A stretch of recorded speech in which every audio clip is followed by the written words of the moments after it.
10. Basilique de Santa Maria. Faire église pour enterrement et pour entendre la messe et les autres choses qui sont nécessaires. Maria Diaz de Haro, señora de Vizcaya, fonda la ville en l'an 1322 et fit savoir aux habitants qu'ils devaient chercher l'endroit le plus approprié pour construire une église afin de vénérer la Vierge Marie. Pour ce faire, les habitants élurent le point culminant de la ville et firent construire une petite église en maçonnerie toute simple à la toiture en bois. De cet édifice, on ne conserve à ce jour que la Vierge Marie qui préside le retable de maître-autel de la basilique. Il s'agit d'une sculpture sur bois du XIVe siècle, authentique document de la spiritualité médiévale.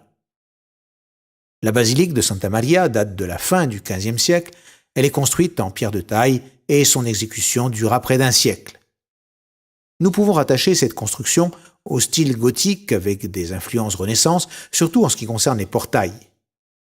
On remarque à l'extérieur les arcs-boutants, les gargouilles, les portails et la tour-clocher postérieurement reconstruite entre 1691 et 1741.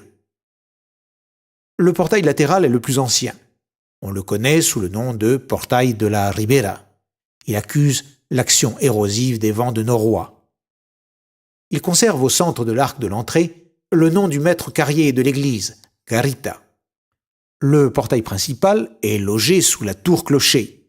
Il abrite dans sa niche l'image de Marie semblable à celle de la sculpture gothique sur bois de la Vierge. À l'intérieur, le regard est attiré par le retable de maître-autel, de style Renaissance, qui préside l'autel. Il fut réalisé en bois de noyer et seul le panneau central est polychrome. Ce retable, ainsi que celui représentant l'adoration des rois mages, est classé bien d'intérêt culturel dans la catégorie monument. De part et d'autre du retable de maître-autel, nous pouvons admirer deux intéressants échantillons de peinture du gothique flamand, le triptyque du couronnement de la Vierge et le panneau de bois peint appelé la Vierge à la poire. Dans les nefs latérales s'ouvrent différentes chapelles appartenant aux grandes familles de Portugalete, comme les Salazar, les Ugarte ou les Coscojales.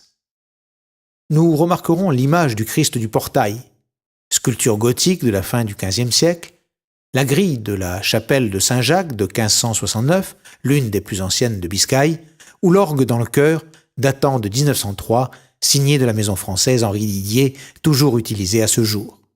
Dans la basilique, on pourra voir aussi un musée d'art sacré, où sont exposés différents échantillons d'orfèvrerie en argent, des habits, un livre de chœur du XVIIe siècle et la basson de la chaire du XIXe siècle, chapeau détournant le son pour qu'il s'entende mieux.